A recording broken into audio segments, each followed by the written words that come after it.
Vedam Dasana Purvalki, Yom Vishwapada His Holiness, Javadaga Swami Guru Maharaj, Yom Vishwapada His Holiness, Radha Gauda Swami Maharaj, His Grace Achari Puru.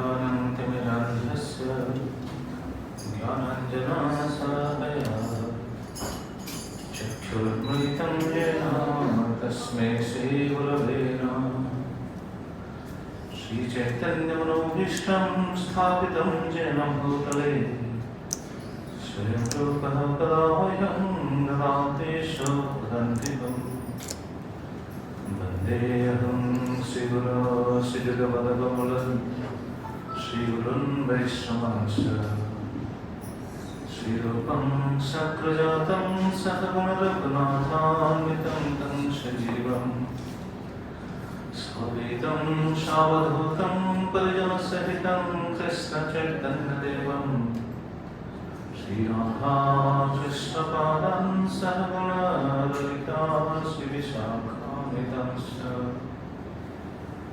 नमो विष्णुपदाय कृष्णप्रेष्ठाय भूत्रे श्रीमते भक्तिवेदान्त स्वामिन्यते नामिने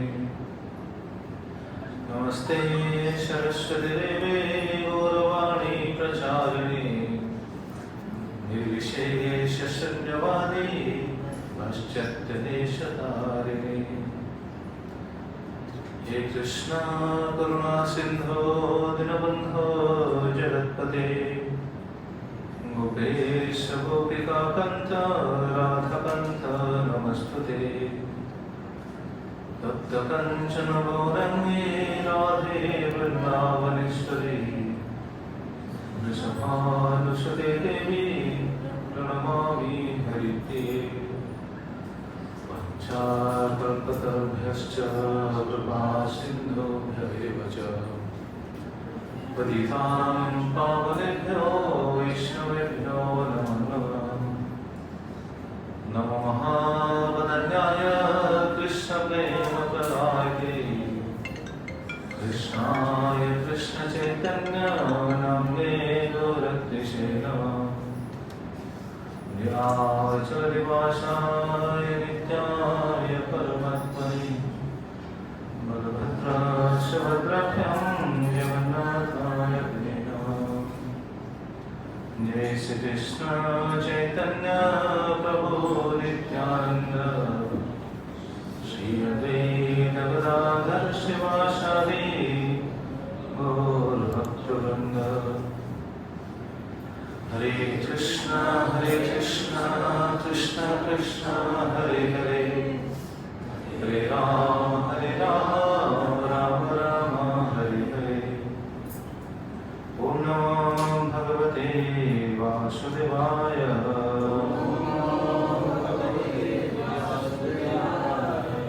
ओम नमो भगवते वासुदेवाय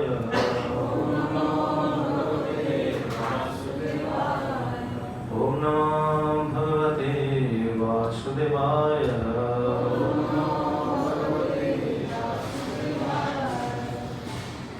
हरे कृष्ण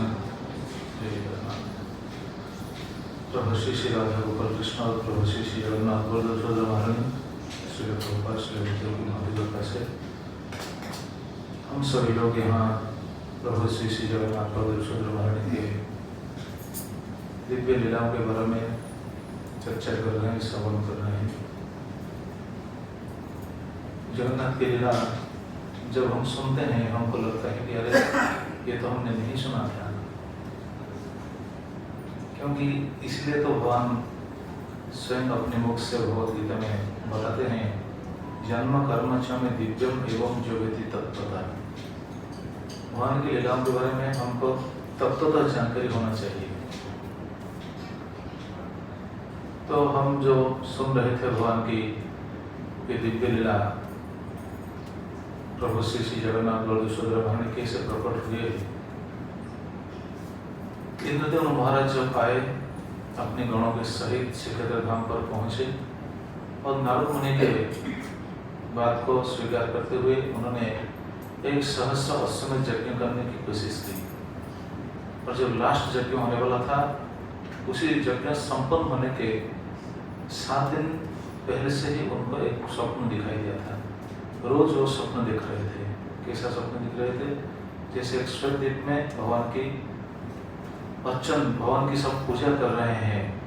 इंद्र आदि देवगण, स्वयं ब्रह्मा जी वहाँ उपस्थित होकर ब्रह्मा जी स्तुति कर रहे हैं और सारे देवता वहाँ स्तुति कर रहे हैं, अलट चामक लेकर सेवा कर रहे हैं। भगवान रत्न सिंहासन पर विराजते हैं। चतुर्था मूर्ति के रूप में वो भगवान को देख रहे हैं स्वप्न में। और ये बात जब नारद मुनि से उन्होंने कहा, उससे नारद मुनि ने उनको बताया कि आपका यज्ञ सफल हो गया है, संपन्न हो गया है। क्योंकि आप बार बार ये स्वप्न देख रहे हो, इसका मतलब है भगवान आपके ऊपर प्रसन्न है। और यज्ञ जब संपन्न हुआ, उसी समय वो स्नान करने के लिए जा रहे थे। उसी समय एक दूत आकर खबर दिया। क्या खबर दिया? विशाल बहुत बड़ा आकार का एक दारू काष्ठ लकड़ी का, क्या बोलते हैं, बिल्कुल बहुत बड़ा साइज, वो समुद्र में दिखाई दे रहा। और उसका अग्रभाग कहाँ पर था और मूल कहाँ पर था? अग्रभाग था समुद्र के भीतर और पेड़ का मूल था समुद्र के किनारे पर। कैसा रंग था उसका? लाल रंग था। क्या क्या चिन्ह था? संचक्र में सब चिन्ह था। जब ये चिन्ह और ये जो क्या बोलते हैं, जो आश्चर्यचकित हो, आश्चर्यजनक ये जो लकड़ी देखे, पेड़ देखे, वो हैरान हो गए। और सभी डिवोटीज गए, सभी भक्त गए हैं, जाकर कीर्तन करते हुए वो लकड़ी को लेकर आए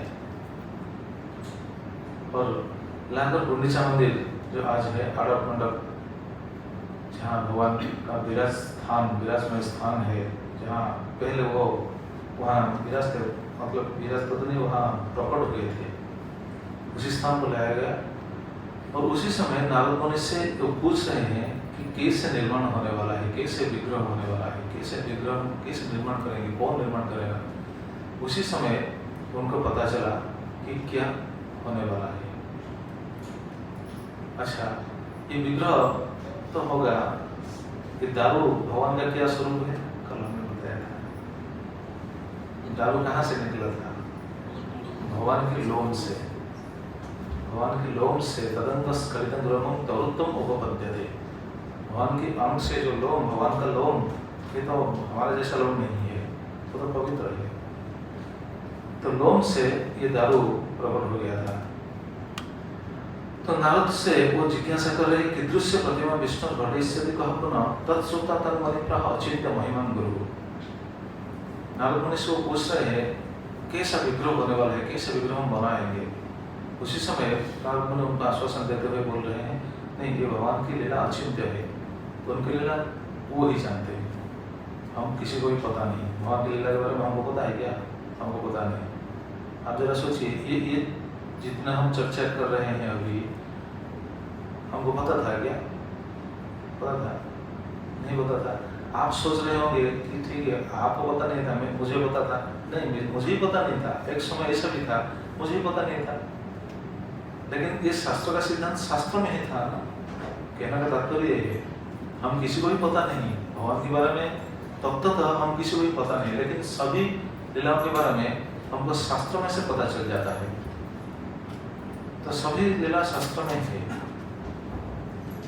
तो उसी तरह नारद मुनि बताते हैं अचिंत्य महिमा गुरु, भगवान की महिमा अचिंत्य है, भगवान को कोई समझ नहीं सकता।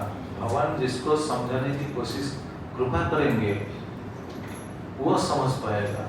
इसलिए तो अर्जुन खुद बताते हैं, भगवद गीता में अर्जुन का मुख्य स्तुति है, स्वयं एव आत्मा आत्मानं गच्छतं पुरुषोत्तम भूतभावन भूतेश देव देव जगत्पति। हे जगतपति, हे देवदेव, हे भूतभावन, हे भूतेश, आप स्वयं आपको आप ही जानते हैं, दूसरा कोई जानने वाला नहीं है। भगवान को स्वयं भगवान ही जानते हैं, दूसरा कोई जानने वाला नहीं। अगर कोई दूसरा व्यक्ति भगवान को जानता है तो भगवान की कृपा से जानता है। हम इतना भगवान के बारे में इतना हमको पता चला, कैसे पता चला? हम जान ले? नहीं, भगवान की कृपा से हमको ये जानना, क्या बोलते हैं, चांस मिला, हम जान पाए। ये हमारे प्रयास से हम नहीं जान पाएंगे, भगवान की कृपा से हमको वो जानकारी मिलेगा। तो अभी नारद मुनि ये बात ही बता रहे हैं, और उस समय आकाशवाणी हुआ, और आकाशवाणी होकर उनको बताया दिया गया, ठीक है, आप चिंता मत कीजिए, तो विग्रह कौन निर्माण करेगा? एक वृद्ध व्यक्ति आकर निर्माण करेंगे। उस समय वृद्ध व्यक्ति आ रहे थे, हम सुना था कल। उपस्थित एवं जो वृद्ध शस्त्रपाणिस्तु वर्धकी एवं अंत प्रविश्य द्वार बध्नतु जत्नतः, इनको अंत प्रविश्य, उनको गर्भगृह में उनको छोड़ दीजिए, वो बनाएंगे। कैसे बनाना है उनको मालूम है, आप चिंता मत कीजिए। लेकिन एक काम कीजिए, प्रच्छद्यतं दिनान्यवं यावत् पंचदशानि हुई, 15 दिन के लिए आप वो द्वार बंद कर दीजिए। उसके अंदर क्या हो रहा है, क्या चल रहा है या नहीं, इसके बारे में आप चिंता मत कीजिए। कहने का तात्पर्य ये था आकाशवाणी का, आप चिंता मत कीजिए।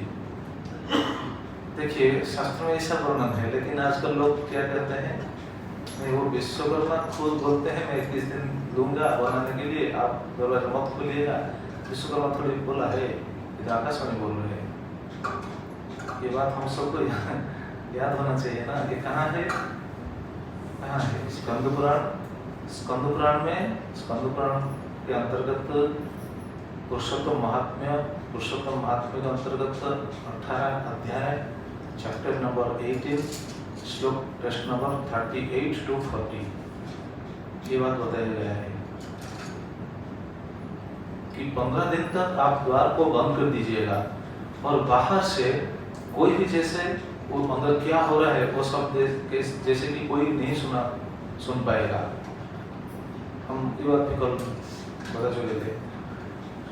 बहिर्वाद्यानि कुर्वन्तु यावत् घटना भवेत्, बहिर्वाद्यानि कुर्वन्तु, जब तक वो कार्य संपन्न नहीं हुआ है तब तक बाहर क्या करना चाहिए? वाद्यानि कुर्वन्तु, वाद्य बजाकर कीर्तन करना चाहिए।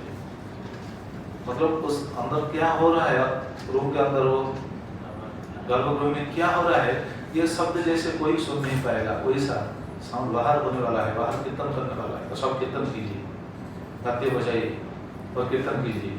क्यों? अगर कोई सुनेगा सुतो ही घटना शब्द बाधिर्य अंधत्वदायक, अगर कोई सुन लेगा तो बधिर हो जाएगा और अंध हो जाएगा, और क्या होगा? नरके वसति चैव उज्जत संतान नाशनम, जो सुनेगा उनको नरक जाना पड़ेगा और उनके संतान संतति सब नाश हो जाएंगे। वो विश्वकर्मा के पुत्र था, विश्वकर्मा के पुत्र के रूप में आया था, लेकिन वो खुद भगवान ही थे। क्योंकि भगवान को कौन बना सकता है, ये भी तो सोचने वाली बात है ना। भगवान को हम थोड़ी बना पाएंगे, विश्वकर्मा बना पाएंगे। विश्वकर्मा भगवान की शक्ति में शक्ति लेकर जगत का सृष्टि कुछ करते हैं, भगवान को कौन बना पाएगा? भगवान को खुद भगवान ही बनाएंगे, और क्या बनाया और कौन बनाएंगे? लेकिन वो विश्वकर्मा के पुत्र के रूप में आए थे। हो सकता है अगर किसके मन में प्रश्न आ सकता है, विश्वकर्मा के पुत्र के रूप में आए थे, भगवान कैसे आए थे? हाँ, उनके अंदर भगवान का आवेश था। जैसे पांडवों के अंदर देवता लोग का आवेश था। वो तो एक्चुअली वो तो भगवान के पार्षद है ना, पांडव लोग भगवान के पार्षद है, लेकिन देवताओं का आवेश था उनके अंदर। जैसे युधिष्ठिर महाराज के अंदर कौन थे? धर्मराज थे। अर्जुन के अंदर कौन थे? इंद्रदेव थे। भीमसेन के अंदर कौन थे? वायुदेव थे। और नकुल सहदेव के अंदर कौन थे? अश्विनी कुमार थे। वो हालांकि वो तो नित्य पार्षद है, लेकिन पार्षदों के अंदर भी देवताओं का आवेश था।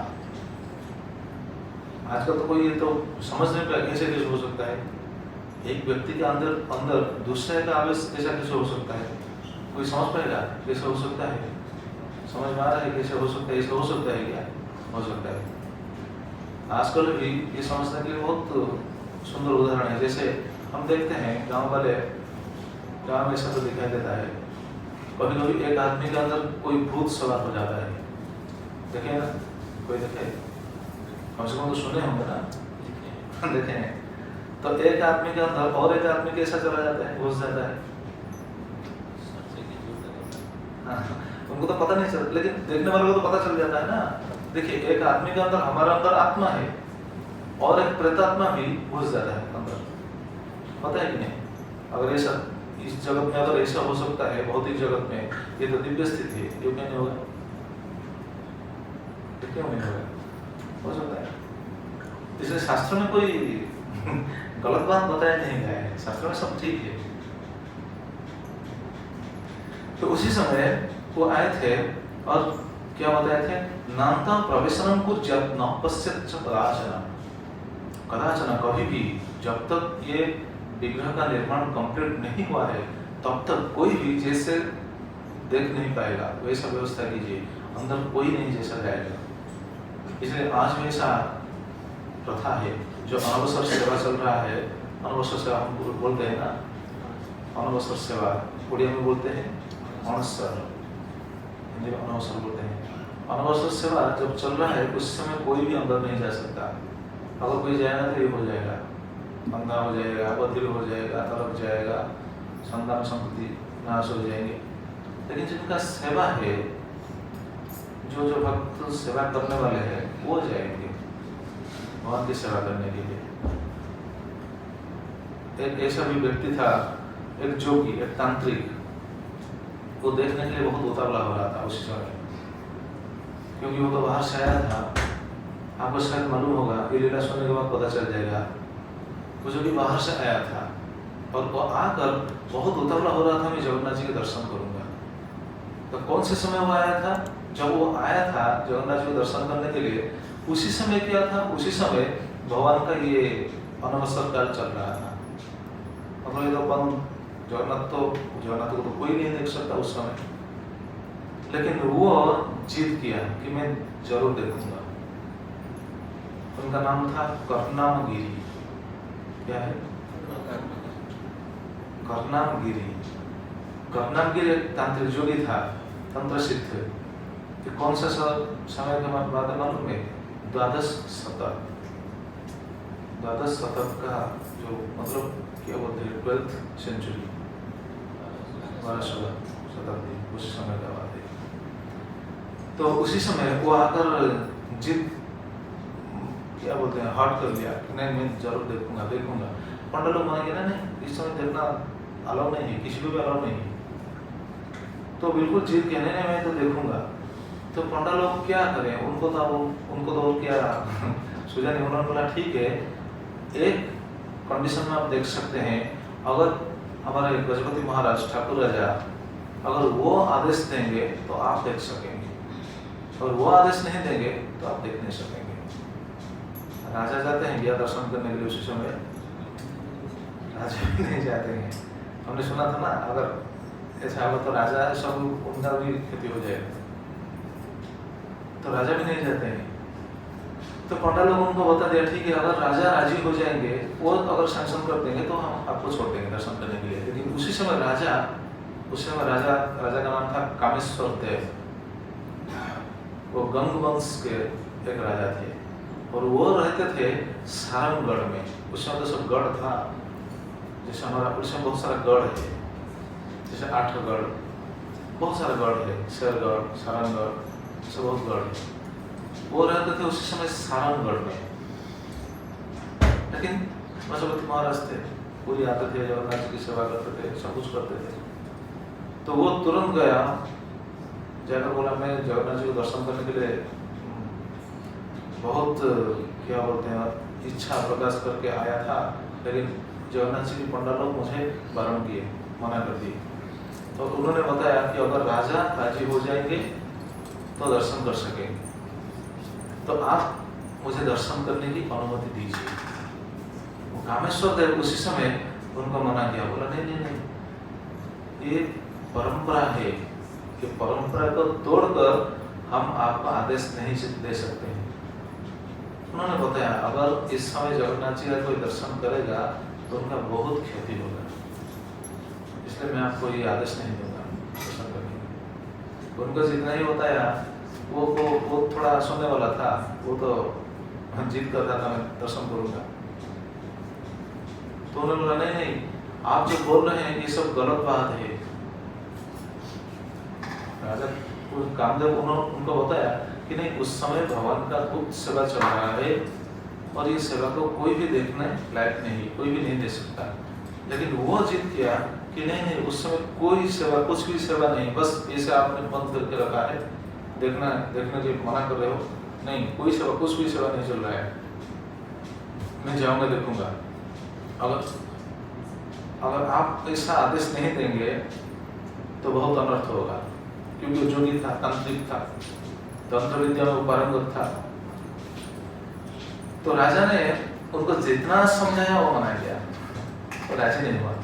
बाद में बोला नहीं, वो बिल्कुल ये सेवा जो चल रही है बिल्कुल सेवा का कुछ नहीं, बस ये ढोंगे।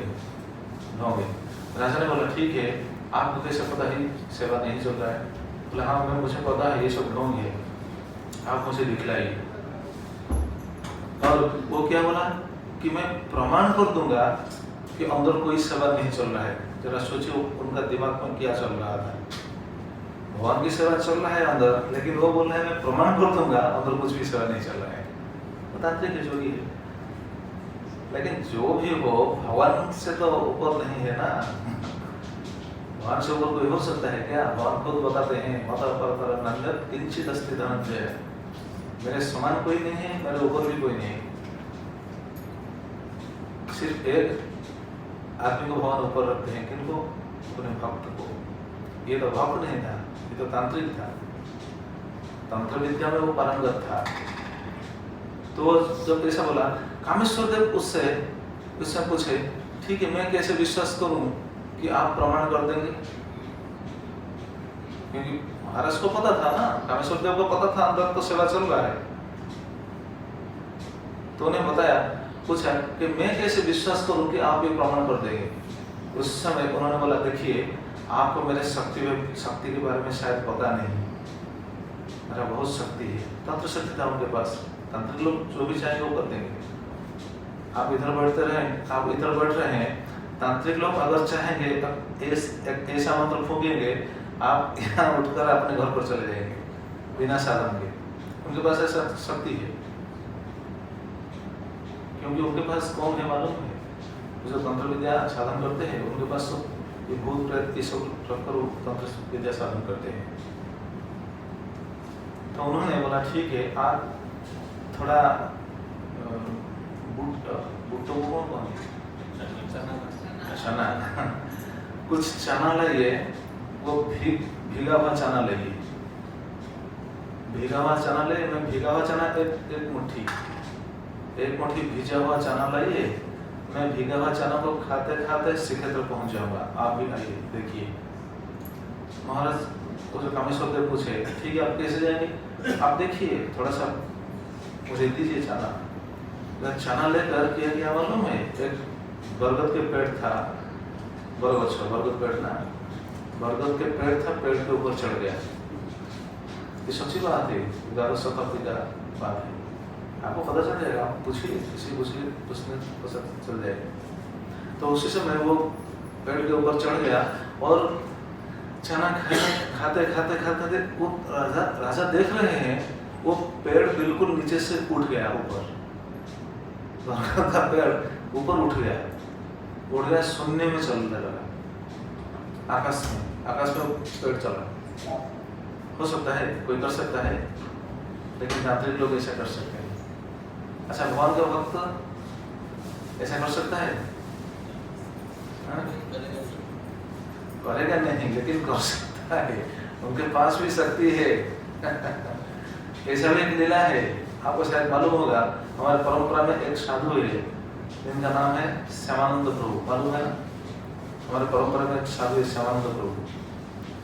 श्यामानंद प्रभु जब उड़ीसा में प्रचार कर रहे थे, कुमारेश्वर साइड में प्रचार कर रहे थे, रामेश्वर बंगाल बॉर्डर में जो प्रचार कर रहे थे, आज भी स्थान है।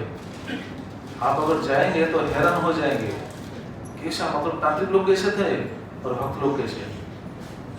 वो तांत्रिक, वहाँ एक तांत्रिक था, उनका नाम क्या नाम, जीवा के अग्रभाग में क्या नाम उनका था, ठीक है याद आएगा। तो वो तांत्रिक कैसा था, वो 700 साधु को उन्होंने मारा था, 700 साधु, मतलब सोचिए उनका क्या कार्य था।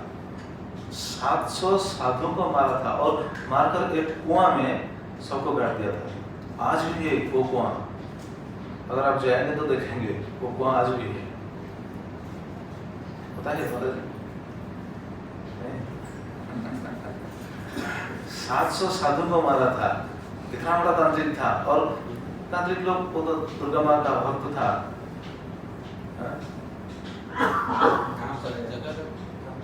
हाँ तो बताऊंगा ना, बताऊंगा। तो 700 साधु को मारकर वो इतना तंत्र साधन किया था और दुर्गा माँ को बिल्कुल अपने बस में किया था। मतलब दुर्गा देवी उनके ऊपर बिल्कुल प्रसन्न थे, बिल्कुल प्रसन्न। ये जगह आज भी है, आप ठीक है मैं बता दूंगा, आज भी है स्टेशन, रेलवे स्टेशन, स्टेशन तो याद आएगा, ठीक है।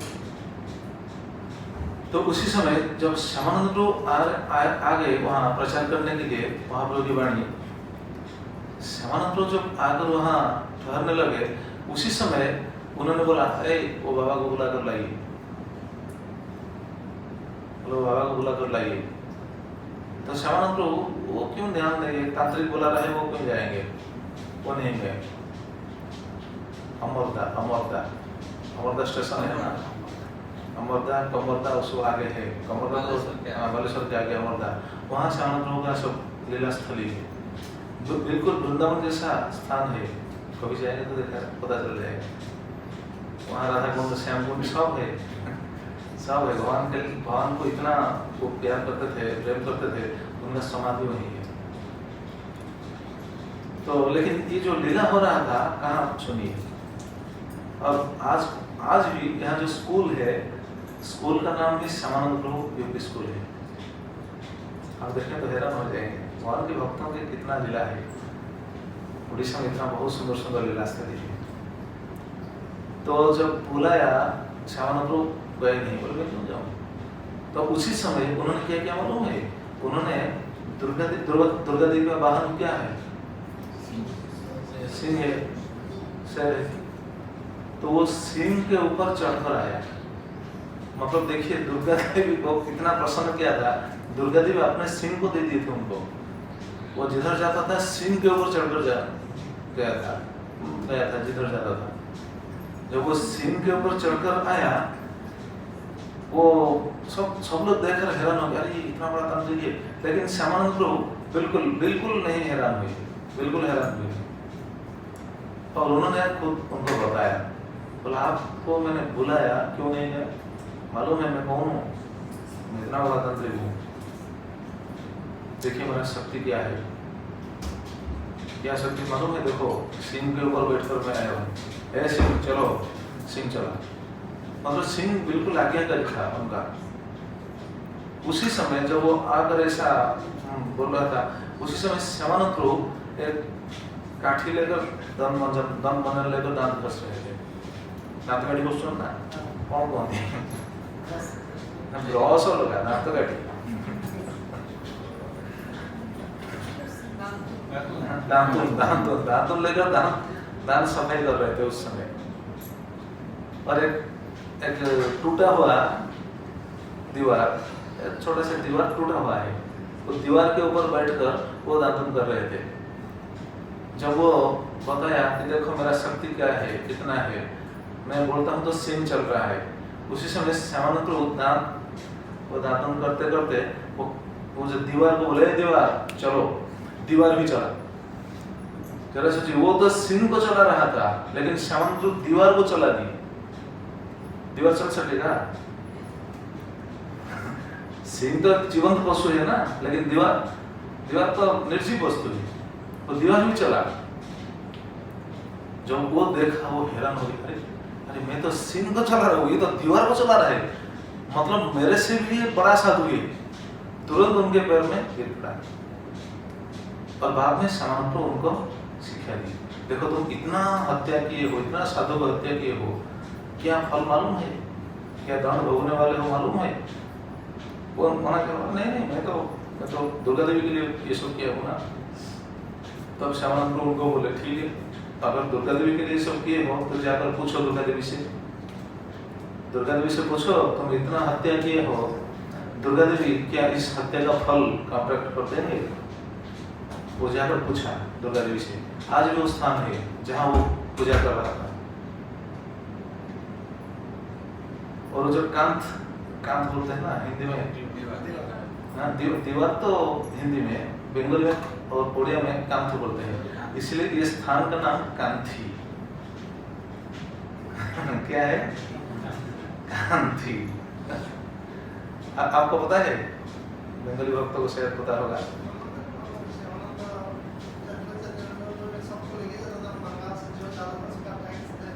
हाँ, कांथी आपको पता चल जाएगा, कभी जाएंगे तो देखेंगे।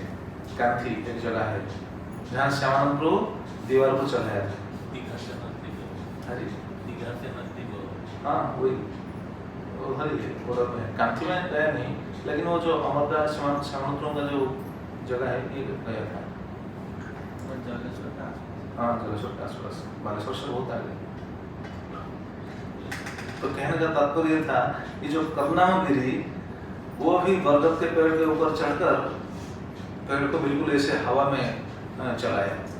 राजा देखकर हैरान हो गए।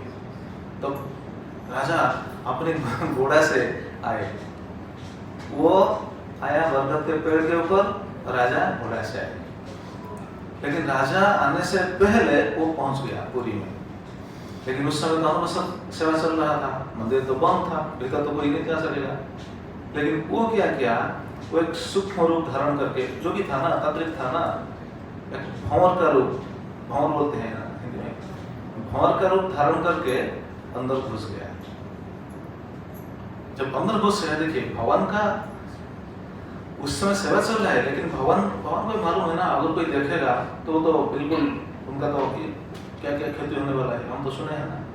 देखिए संहिता में भी ऐसा वर्णन है, विरूपम वा स्वरूपम जे पश्येत् कोऽपि यत्नतः पंचदश दिनं व्यापी पश्येत् सत् नरके भवेत्। अगर वो 15 दिन, वो जो 15 दिन के अंदर अगर कोई भगवान के रूप को देख लेगा तो उनका क्या होगा, पश्येत् नरके भवेत्, वो नरक को जाएगा। तो भगवान कभी भी चाहेंगे एक आदमी नरक चला जाए? भगवान तो नहीं चाहते ना। इसीलिए वो जब अंदर गया, अंदर जाकर देखा भगवान का विग्रह बिल्कुल नहीं, वहाँ कुछ भी नहीं, बस 8 नारी अष्टसखी अष्टदल पद्म लेकर वो बस वहाँ बैठे हुए हैं, और वो पद्म से सुगंध आ रहा है, बहुत सुंदर सुगंध आ रहा था। वो कौन सा रूप लेकर गया था? भंवर का रूप लेकर गया था। और भंवर पद्म फूल के प्रति आकर्षित होगा कि नहीं? आकर्षित हो गया। पद्म फूल के प्रति आकर्षित होकर वो क्या किया, जाकर वो फूल के अंदर घुस गया। जब घुस गया, वो पद्म फूल अपने आप बंद हो गया। जब बंद हो गया, अंदर वो बिल्कुल श्वासरुद्ध हो गया। श्वासरुद्ध होकर बिल्कुल चिल्लाता रहा, अरे मुझे बचाइए हे जगन्नाथ, मुझे बचाइए। ये सही बात है, सही लीला है। हे जगन्नाथ मुझे बचाइए। उतना बोलते ही वो जो फूल था थोड़ा सा खुल गया, वो तुरंत बाहर चला आया। और बाहर चला आया, फिर भी उनका मन देखिए, वो फिर भी सोच रहा है नहीं, अंदर कुछ नहीं हो रहा है। फिर बाद में फिर गया। उस समय महाराज वहाँ नहीं पहुंचे थे उस समय। बाद में जब सेवक लोग जा रहे थे सेवा करने के लिए, उनके साथ भी छिपकर चला गया। उनके साथ छिप कर फिर सेकंड टाइम में चला गया।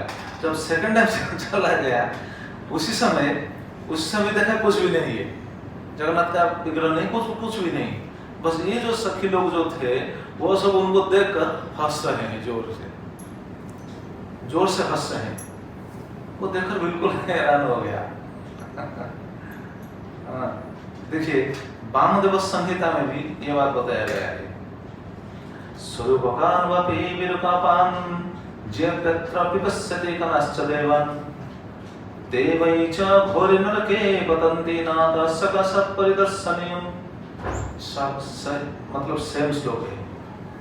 स्वरूपकान वपि विरूपकान, भगवान के स्वरूप को या फिर भगवान विरूप, मतलब भगवान विरूप नहीं हो सकते हैं। क्या विरूप है वो आगे पता चलेगा। अगर कोई देखेगा ज्यत्र पश्यन्ति कनश्च देवान् ते वै च घोरे नरके पतन्ति नाथ सकसत् परिदर्शनीयम्। वे सब घोर नरक में पतित होंगे, इसीलिए ये दर्शन करना उचित नहीं है। तो जब सेकंड टाइम गया उस समय देखा वो सब उनको देखकर हंस रहे हैं और कुछ भी नहीं। तो बाद में बाहर आ गया, आकर उनको पता चल गया नहीं ये इसका अंदर वास्तविक भगवान की जो सेवा चल रहा है ये गुप्त रूप से चल रहा है, कोई देख नहीं पाएगा। और वो बाहर आ गया, प्रजापति महाराज से क्षमा याचना की, बोला मुझे क्षमा कीजिए और मैं और दूसरा कहीं नहीं जाऊंगा, मैं श्रीक्षेत्र में ही रहूंगा। आप मुझे कृपा कीजिए, मैं श्रीक्षेत्र में जैसे रह सकूं वैसे कृपा कीजिए, मैं उधर रहूंगा। और राजा ने उनको स्थान दिया। कर्णमेश्वर महादेव के पास वो रहता था। तो देखिए कहने का तात्पर्य ये है कि भगवान की सेवा उस समय चल रहा है, लेकिन किसी को पता नहीं कि भगवान की सेवा कैसे चल रहा है, क्यों चल रहा है, क्यों कोई देखना उचित नहीं है, इसके बारे में किसको मालूम नहीं, शास्त्र में वर्णन नहीं, इसलिए कोई भी अंदर नहीं जाते हैं। अच्छा क्या सेवा चल रहा है अंदर, भगवान का क्या सेवा हो रहा है अंदर? सब लोग बोलते हैं भगवान को क्या होता है, बुखार होता है। क्यों? ज्यादा खा लिया, ज्यादा धूप में घूम लिया, ज्यादा नहा लिया, ज्यादा नहाने से बुखार हो जाएगा। अच्छा क्यों? वो तो समुद्र में भी है ना, हम स्वयं पर स्वयं करते हैं कि नहीं, समुद्र के बीच है कि नहीं? हाँ जी, अच्छा कौन सा मेडिसिन देते हैं? क्रोसिन? कौन सा? माता जी को पता होगा। हाँ जी, अच्छा तो ये तो कहते हैं ना कि भगवान को बुखार हो गया, ज्यादा स्नान करने इसलिए भगवान को बुखार हो गया। नहीं, इसका कोई सिद्धांत नहीं है। भगवान को बुखार नहीं हो सकता, लेकिन लीला में तो हम सुन रहे हैं, आजकल सुन रहे हैं। नहीं, ये बुखार नहीं था। सुनिए आगे क्या हो गया, आगे क्या होने वाला है सुनिए। हाँ मैं बोला था, निजुक्तारण्य पश्यच्चैत्राज्ञो राष्ट्रस्य चैव द्रष्टुश्चापि महाभीतिरन्धत्वा चक्षुषर्जुने। अगर कोई भगवान की जब कार्य चल रहा है, अंदर सेवा जो चल रहा है, उस समय अगर कोई देखेगा तो किन किन के लिए वो क्षतिकारक है? राज्यों राष्ट्रस्य चैव ही, राजा और राष्ट्र, मतलब वो राष्ट्र का भी अपकल्याण होगा, और जो देखेगा उनका दो आंख चला जाएगा। इसलिए राजा भी किसको भी परमिशन नहीं देते हैं जाकर दर्शन करने के लिए। और जब 15 दिन खत्म हो गया, मतलब खत्म होने वाला था, जस्ट खत्म होने वाला, और एक दिन है या 2 दिन है, उसी समय राजा को बहुत क्या बोलते हैं, देखने के लिए जो लालसा है वो बढ़ रहा है। उसी समय वो दर्शन करने के लिए बहुत उत्कंठित होकर जाकर दर्शन करने के लिए प्रयास कर रहे हैं। उसी समय फिर आकाशवाणी हुआ। देखिए उन्होंने कितने बार आकाशवाणी सुने हैं, अभी फिर आकाशवाणी हुआ। आकाशवाणी अभी क्या सुनेगा? महाराज अभी समय नहीं हुआ है, अभी भी अंदर थोड़ा कार्य बाकी है, क्या कार्य बाकी था उस समय? क्या कार्य बाकी था? हाँ? नहीं, उस समय कलर होने वाला था।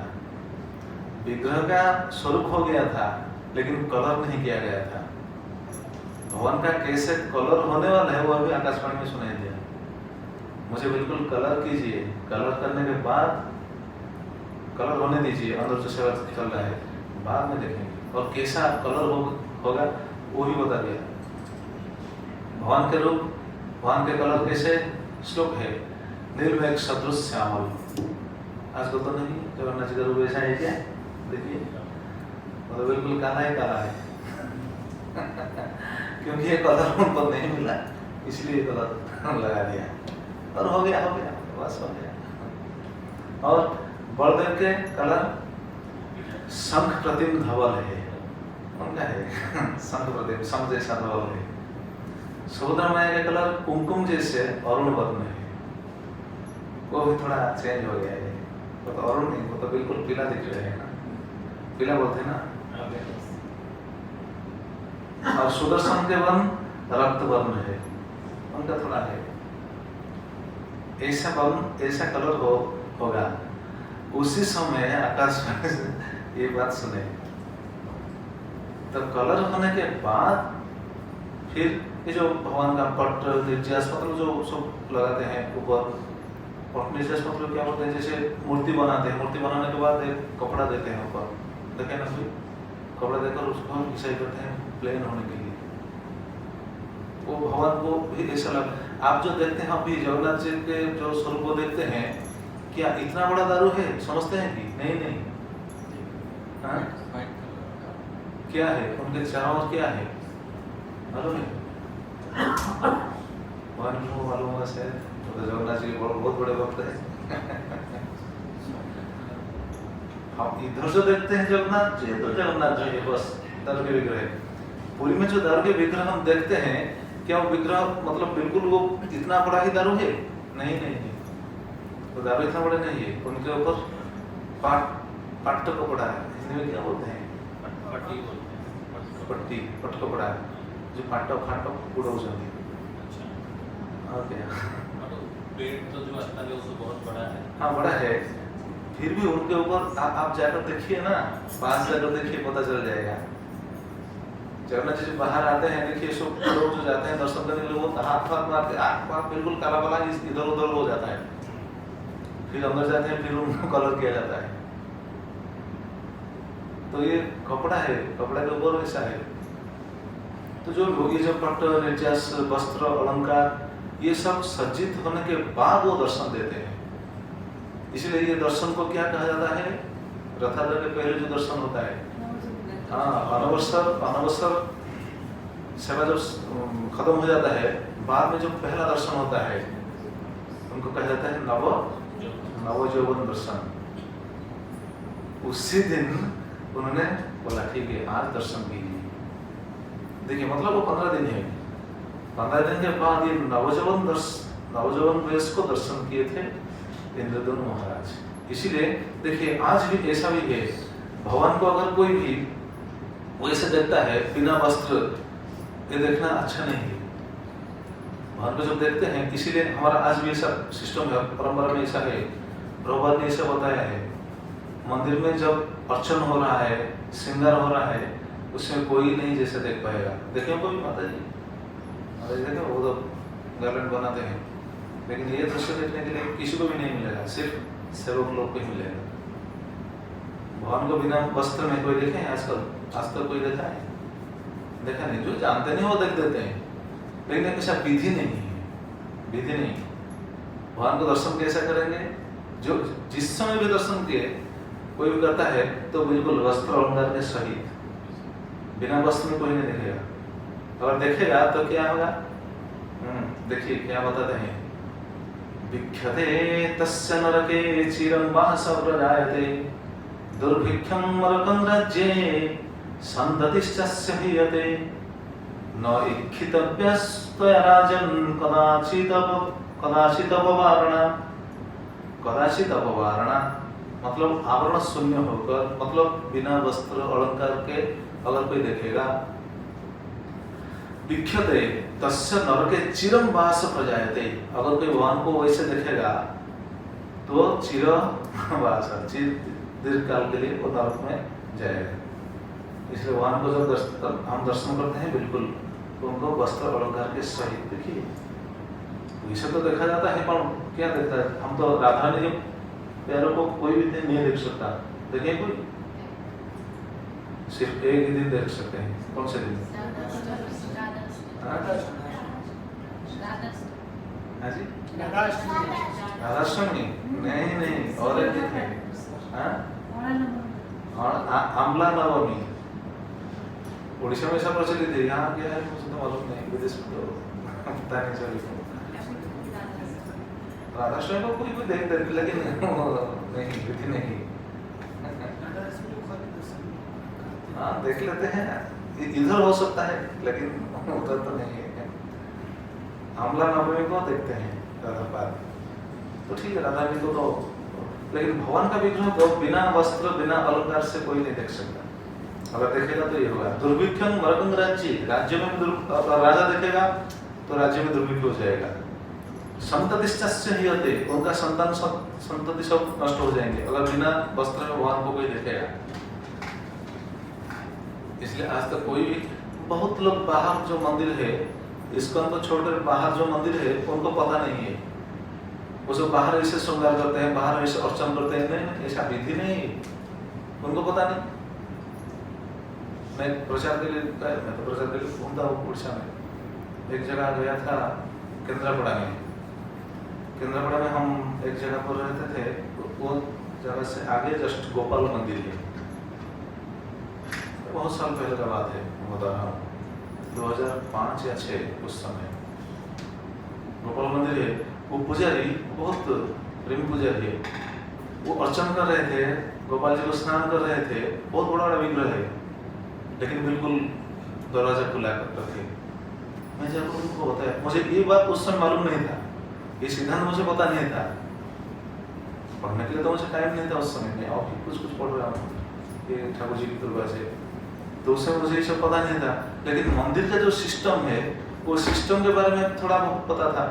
उससे मैंने उनको बताया ऐसा तो ठीक नहीं है, आप अर्चन कर रहे हैं, ये तो अंदर होना चाहिए, कोई तो देखने वाला नहीं। बस एक दिन देख पाएंगे सब लोग, किस दिन? जब जो ठाकुर जी का आविर्भाव दिन है उसी समय जो अर्चन होता है, मतलब जो क्या बोलते हैं अभिषेक होते हैं, उसी समय देख सकते हैं। लेकिन देखिए अभिषेक के समय भी वस्त्र सहित देखते हैं, तो वस्त्र पहनते कि नहीं? अभिषेक के लिए जो वस्त्र है वो वस्त्र पहनकर उनको अभिषेक किया जाता है, ऐसे नहीं खुला रखकर वस्त्र खोलकर अभिषेक किया जाता नहीं। लेकिन अंदर जो होता है वो भी वस्त्र पहनते हैं, लेकिन बाद में सब खुलकर उनका श्रृंगार किया जाता है। उससे सिर्फ सेवा लोग ही अंदर देखेंगे।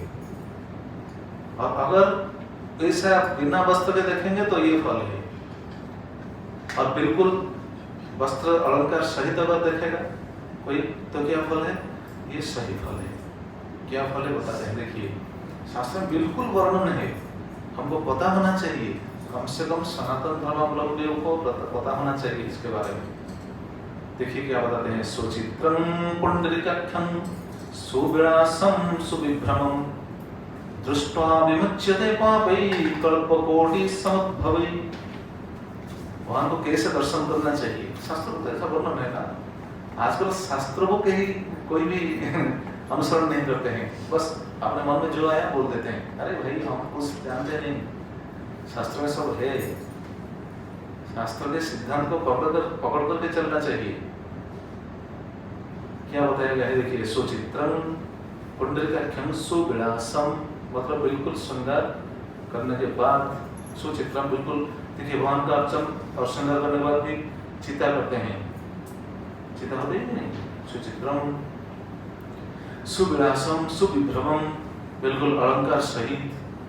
दृष्टवा अगर कोई देखेगा विमुच्यते पापैः कल्पकोटि समुद्भवैः, अगर वैसे कोई दर्शन करेगा तो कोटि जन्म के जो पाप है उसे दर्शन से नष्ट हो जाएगा। देखिए मतलब भगवान का भक्ति करना तो दूर का बात है, अगर कोई भगवान की भक्ति करेगा वो तो दूर का बात, मतलब क्या कहा जा सकता है, क्यों तो न्याय। अगर कोई भगवान को दर्शन करेगा तो ये फल है। इसलिए शास्त्र में ऐसा वर्णन है, भगवान का दर्शन ये भी भक्ति है, मालूम है। भागवतम में ऐसा वर्णन है, शुद्ध भक्ति के अंगों के बारे में जो भगवान अपने माता को शिक्षा दे रहे हैं उसमें वो बताते हैं। मध्यस्थ्य दर्शनम स्पर्श पूजा स्तुति अभिवंदन, ये सब शुद्ध भक्ति के अंग है। मध्यस्थ्य दर्शनम, मेरे विग्रह को दर्शन करना, भगवान को दर्शन करना, ये बिल्कुल भगवान की भक्ति है।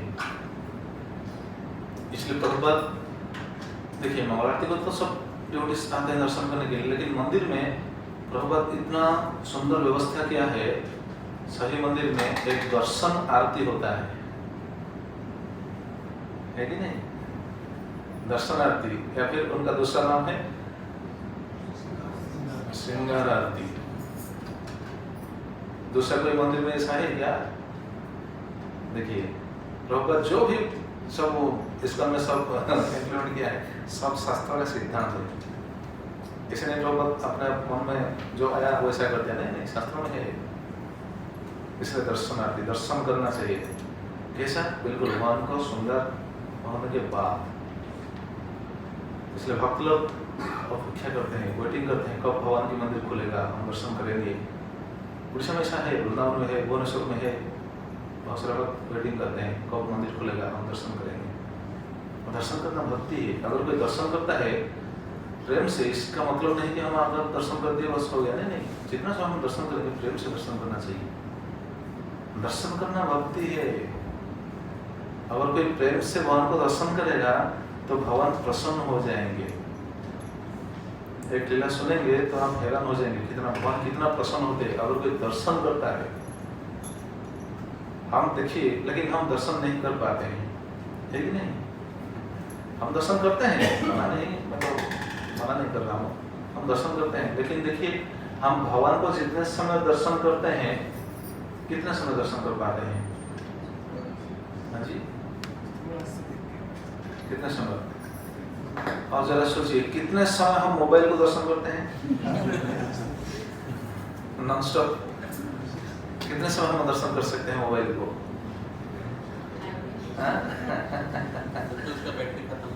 एग्जैक्टली जब तक बैटरी खत्म नहीं होता, डिस्चार्ज बिल्कुल नहीं हो जाता, उस तक हम दर्शन करने के लिए पोटेंशियल है। जड़ वस्तु को दर्शन करने के लिए इतना पोटेंशियल है हमारे पास, लेकिन भगवान को दर्शन करने के लिए जब आते हैं दर्शन चलो चलो चलो, साथ में जो आया होता है वो बुला चलो चलो इतना हो गया, चलो हाँ ठीक है चलो चलो बस चलो। देखिए भगवान का दर्शन कैसा होता है। एक भक्त थे, जगन्नाथ की भक्त, बहुत सुंदर सुंदर भक्त है, आज भी जगह है, आप देखेंगे तो हैरान होते हैं, बहुत सुंदर जगह है। जगन्नाथ जी वहां भी है, सुनेंगे लीला। जगन्नाथ जी के एक भक्त थे, उनका नाम है पद्मनाभ त्रिपाठी। कोई सुने हैं ये नाम? नहीं, जाएंगे तो ढूंढते हुए जाएंगे, जाइए, जाकर दर्शन करना चाहिए ये स्थान। और ये जगह दर्शन करना अति मतलब आसान है, आसान से दर्शन कर सकते हैं।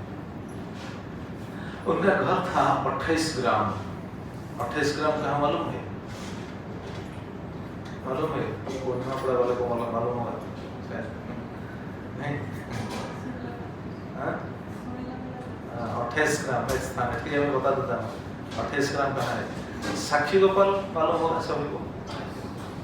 साक्षी गोपाल, ये स्थान का नाम भी साक्षी गोपाल नहीं था, इस स्थान का नाम क्या था पहले? सत्यवादी। सत्यवादी ब्लॉक है। साक्षी गोपाल ठाकुर रहने के बाद इस स्थान का नाम परिवर्तन हो गया, साक्षी गोपाल नाम से नामित हो गया। पहले स्थान था सत्यवादी। आप देखेंगे आज भी ये स्थान है, मैं जो बता रहा हूँ 28 ग्राम।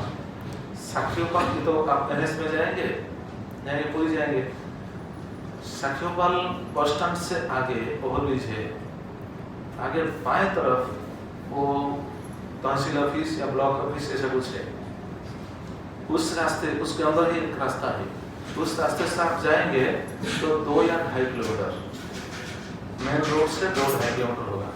28 ग्राम याद रखिए। उसी ग्राम का एक भक्त था, भक्त थे, उनका नाम था पद्मनाभ त्रिपाठी। त्रिपाठी मतलब कौन सा है पूरा? तो पद्मनाभ त्रिपाठी, लेकिन उनका एक ऐसा व्रत था, रोज जाते थे भगवान को दर्शन करने के लिए, जगन्नाथ जी को। देखिए साक्योपाल से पुरी कितना दूर है, आज पता चल गया कितना दूर है, 18-19 किलोमीटर होगा शायद, कम से कम 20 किलोमीटर होगा। वो तो 15 से आते थे ना।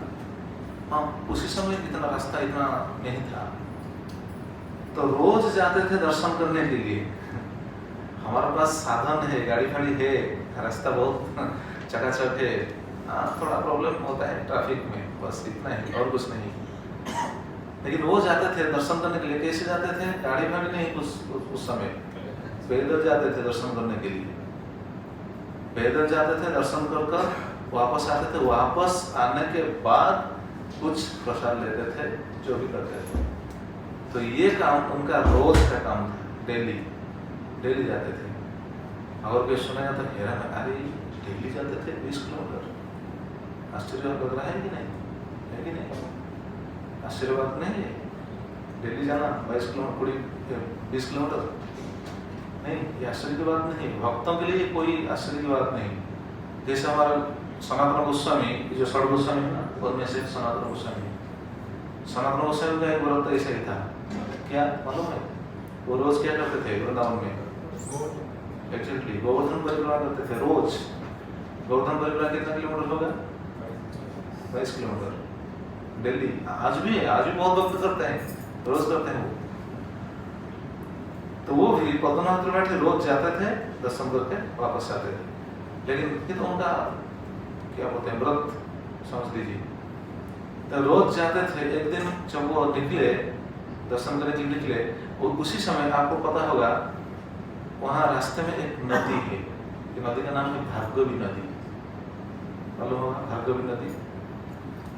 भार्गवी नदी है। और उस दिन जब वो जा रहे हैं, उस दिन बहुत बड़ा समस्या। क्या? बहुत जोर से बारिश हो गया और नदी में बाढ़ आ गया। बाढ़ आने से जो क्या बोलते हैं, नहीं जो नौका था ना, नौका हिंदी में क्या नौका ही बोलते हैं, नाव। वो जो नाव था, वो नाव वाला नाव को छोड़कर चला गया अपने घर, क्योंकि उनको पता है कि बाढ़ में कोई आएगा क्या पारी होने के लिए, उनको पता है, इसलिए वो चला गया। जरा सोचिए वो कैसे जाएंगे?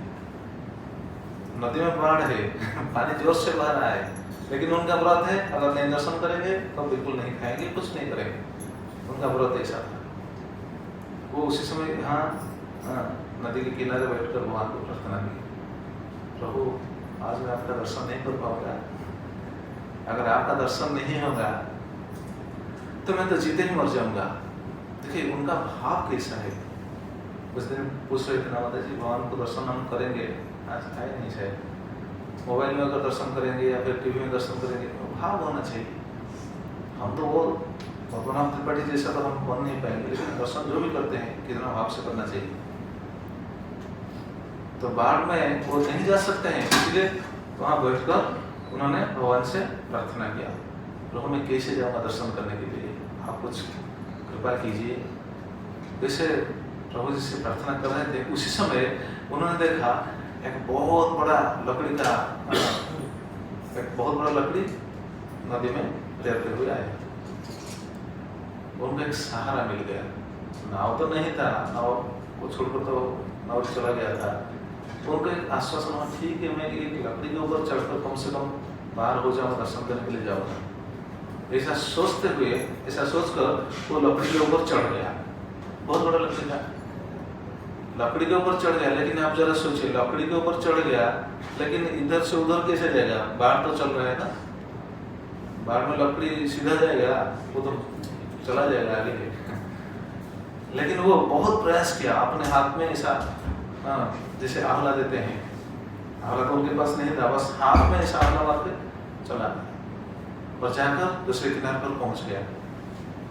पहुंचने के बाद वो किनारे को चला गया और दर्शन करने के लिए जाकर जगन्नाथ जी को दर्शन किया और उनको बहुत प्रसन्न हुआ उस दिन। क्यों प्रसन्न हुआ? क्योंकि बहुत कष्ट में आया था दर्शन करने के लिए। इसलिए बोलते हैं ना, जो कष्ट में उपार्जन करते हैं वो उनका कीमत उनको पता चल जाता है कैसा है। आज वो बहुत कष्ट में गए थे दर्शन करने के लिए, दर्शन जब किए बहुत प्रसन्न हो गए। प्रसन्न होकर जब वापस आए, वापस आते समय हालत तो ही था, बाढ़ था, पानी ही था, और वापस कैसे आए?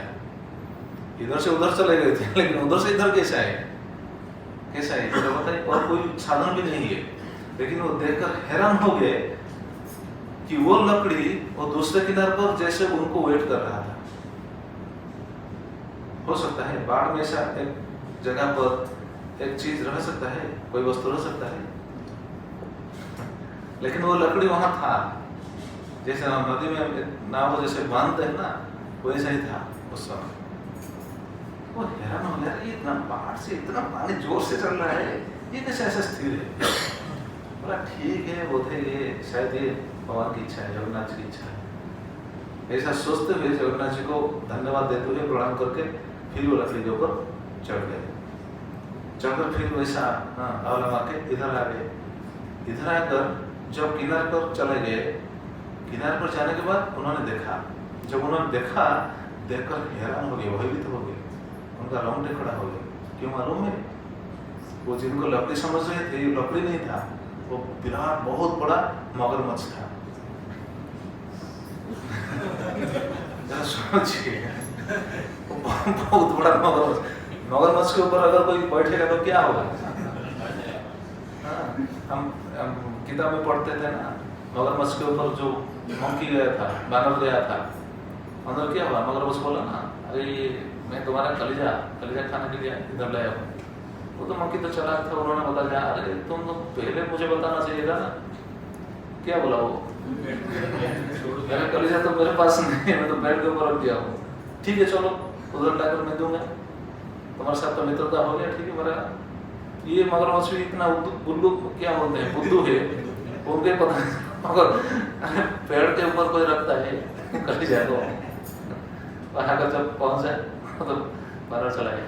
तो चल सोचिए, मगरमच्छ के ऊपर वो बैठकर इधर से उधर, उधर से इधर खाया। ये हो सकता है, लेकिन हुआ कि नहीं? किसके कारण ये हुआ? ये सही बात है, आज भी है ये स्थान, मैं बताऊंगा। तो उस समय जब वो देखे वो मगरमच्छ था, बहुत बड़ा मगरमच्छ है, और पीछे चला गया, वो बिल्कुल फूट फूट कर रोने लगे हो। अरे भगवान जी मेरे लिए ऐसा कर दिए। तो नहीं, अब से मैं भगवान को दर्शन करने के लिए नहीं आऊँगा, क्योंकि बार बार आऊँगा भगवान मुझे ऐसा मदद करेंगे तो लोग सोचेंगे मैं बहुत बड़ा भक्त हूँ। तो ये भक्तों का भाव कैसा है? भगवान बार बार मुझे मदद करेंगे, लोग सोचेंगे अरे ये बहुत बड़ा भक्त है भगवान का, क्योंकि भगवान इसको मदद कर रहे हैं, इसलिए मैं आज से नहीं आऊँगा। ऐसा सोचते हुए वापस आ गए। वापस से आके कुछ दिन का कार्य सब संपन्न किए। रात को जब वो शयन किए, रात में जगन्नाथ जी आए स्वप्न में। स्वप्न में आकर जगन्नाथ जी उनको बोले, पद्मनाभ तुमने जो सोच लिया है, कैसे सोच लिया कि तुमने मुझे दर्शन करने के लिए नहीं आओगे? ऐसा हो सकता है?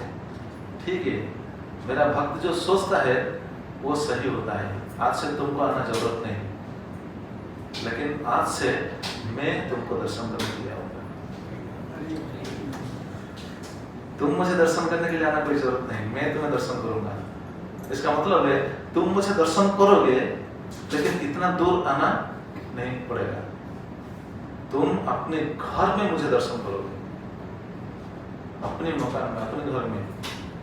बोले ऐसे कैसे हो सकता है? तो भगवान बोले ठीक है, कल सुबह तुम जाकर अपने घर के पिछवाड़े में जो है, क्या बोलते हैं हिंदी में, क्या बोलते हैं उड़िया में, पाड़ा गोदा बोलते हैं। हम लोग पिछला बार पाड़ा गोदा रखते नहीं, যেটা কোন হিন্দি কোন বল তার শব্দ কোন হবে কিছু भी बोल पता नहीं। हाँ क्या होगा? बता दीजिए उनको क्या होगा? राइस का जो गद्दा होता है ना, राइस निकल जाने के बाद जो इकट्ठे होकर बहुत बड़ा हाँ जी फॉरवर्ड जो है आप समझ लीजिए, समझ गए ना सब क्या है। अपने आप के पास हाँ जी हाँ ठीक है, वो तो उड़ीसा में तो बहुत लोग चावल ही खाते हैं ना। तो ये बहुत बहुत बड़ा आकार के है। जगन्नाथ जी खुद बोले जाकर सुबह ये जो ढेरा है उस ढेरा को आप निकलाइए, हम उधर से प्रकट होंगे। तो जब उनका ये बात सुने जगन्नाथ जी से उनका नींद टूट गया। सुबह होते ही गांव के सभी आदमी को बुलाया, अरे चलो चलो जगन्नाथ जी ऐसे स्वप्न में आए थे और ऐसा बोले। तब गांव के सभी एक आदमी तो उनको खोलना तो ये तो बिल्कुल असंभव व्यापार है। आप लोग खुले हैं क्या? देखे ना, और देखे ना, आप उनसे खींच कर ला सकेंगे? बिल्कुल नहीं, बहुत टाइट है, रस्सी हो जाता है। हाँ बिल्कुल, वो ऊपर इतना मतलब इतना टाइट है, आप नीचे से बिल्कुल खींच नहीं पाएंगे। क्योंकि हमने प्रयास किया था, एक बार आग लग गया था हमारे गांव में, आग लगा था, खोलने के लिए हम गए थे, बिल्कुल नहीं हो पाया। तो फायर स्टेशन से आया गाड़ी आकर, वो उनका सब फायर मैन आकर तो नहीं खींच पाएंगे। तो सभी लोग मिलकर जब उनको खोलने की कोशिश की, तब बाद में जब खुल गया, उसके अंदर से निकले चतुर्धामूर्ति। बोलिए जगन्नाथ बलदेव सुभद्रा महारानी की जय। चतुर्धामूर्ति वहां से निकले और बहुत बड़े बड़े, जैसे जगन्नाथ मंदिर में जैसे है ना, ठीक उसी साइज का है। आज भी है, अगर आप जाएंगे तो देखेंगे। कोई तो गए नहीं शायद? हाँ जी, 28 ग्राम अगर जाएंगे तो देखेंगे उधर आज भी, और बहुत अच्छा लगेगा। मैं तो 2-3 बार गया हूँ। मैं उड़ीसा में बहुत जगह पर ये बात बताया था, लेकिन कभी गया नहीं था। लेकिन एक दिन हमारा वहाँ प्रोग्राम हो रहा था, उसके पास ही रह चुके थे उस समय। फिर मैंने डिवोटीज को बोला, नहीं मैं जाऊँगा। भगवान के बारे में इतना बोल रहे, लेकिन मैं दर्शन नहीं किया। एक चांस मिल गया जाने के लिए, बस। बाद में 2-3 बार गया। बहुत सुंदर ठाकुर जी, बहुत सुंदर। वहाँ भी औड़ा होता है, लेकिन रोज नहीं होता है। अगर कोई ऑर्डर देते हैं तो होता है, क्योंकि गांव है ना, गांव में से कौन लेगा? गांव में अगर बहुत प्रसाद लेगा कोई नहीं। तो वहाँ भी उत्सव होता है, ऑर्डर देकर भी प्रसाद लेते हैं। और वहाँ जो पूजा भी वही बहुत अच्छी है, वो किसी को कुछ नहीं मांगते। देखिए पुरी में क्या है, इधर क्या है। और किसी को कुछ नहीं मांगते, बस आपका इच्छा हो, आप दे सकते हैं या नहीं, आपके ऊपर है। बहुत अच्छा लगा। तो कहने का तात्पर्य क्या है? भगवान की दर्शन की महिमा। अगर हम ऐसा दर्शन करने के लिए हमारा उत्कंठा होगा, तो भगवान कैसे कृपा करेंगे? आज भी तो भगवान त्रिपाठी के ऐसे भगवान प्रकट हुए थे वहाँ। तो वहाँ ये बात बताया गया था, अगर कोई देखेगा तो ये होगा। तो कैसे देखना चाहिए? सुचित्रम पुंडरीकाख्यम सुविलासम सुविभ्रमम दृष्ट्वा विमुच्यते पापै कल्पकोटि समद्भवे। अगर कोई देखेगा बिल्कुल फुल श्रृंगार के साथ, तो सभी पाप नष्ट हो जाएगा। कोटि कल्प से गच्छित पाप सब नष्ट हो जाएगा। तो बाद में महाराज इंद्रद्युम्न ये चतुर्थ मूर्ति को दर्शन किए, मूर्ति को दर्शन कर दिए। और अभी सोच में पड़ गए कि मंदिर कहाँ बनाएंगे। मूर्ति तो दर्शन कर लिया ना, अभी मूर्ति हो गया, मंदिर था क्या? मंदिर तो नहीं। मंदिर कैसे बनाएंगे हम कल सुने, कल तो वहाँ होने वाला है, परसों सुनेंगे। लेकिन और एक चीज आज सुनेंगे, टाइम तो हो गया है, अगर आप इजाजत दें तो थोड़ा चर्चा होगा। हाँ जी ठीक है, और 5-10 मिनट लेंगे, ले सकते हैं? करते करते प्रसाद लगाते हो जाएगा। ठीक है, ये बात हम सुनेंगे। जगन्नाथ जी को भूखार कैसे होता है? भूखार होता है, भगवान को भूखार हो सकता है? नहीं। तो क्यों होता है ऐसे? आजकल तो ऐसे ही प्रचलित है, जगन्नाथ जी को भूखार हो गया, ये हो गया, वो हो गया, उनको देते हैं, मेडिसिन देते हैं। हाँ जी हाँ, घर में होता है। हाँ, क्या बोल रहे थे? भक्त के लिए भी हो सकता है। हाँ जी, भक्त के लिए। हाँ, भक्त के लिए। कौन से भक्त के लिए लीला? मालूम है? जगन्नाथ जी देखिए, अभी जब जगन्नाथ जी प्रकट हुए थे 15 दिन वो अंदर थे कि नहीं? अभी जो हम सुने 15 दिन थे कि नहीं? उस समय क्या हुक्कर हुआ था? स्वतः हुक्कर नहीं हुआ था। तो ये लीला चला हर साल रथयात्रा से पहले ये 15 दिन तो ऐसा लीला हुआ, लेकिन बाद में इसको भूखा जैसा एक लीला बस आड़ हो गया। भूखा जगन्नाथ जी को भूखा नहीं होता है, लेकिन लीला में ऐसा है। वास्तविक कार्य ये अंदर हो रहा है, उसी समय जगन्नाथ जी को श्रृंगार करते हैं। क्यों? क्योंकि जो स्नान करते हैं ना, स्नान करने से जगन्नाथ जी का कलर सब निकल जाता है कि नहीं? स्नान करेंगे, आप देखें ना, स्नान विधि पर जब स्नान करते हैं कितना पानी डालते हैं उनके ऊपर, बहुत ज्यादा पानी डालते हैं। तो इतना पानी डालने से क्या होता है, उनका जो कलर दिया जाता है वो सब कलर छूट जाता है।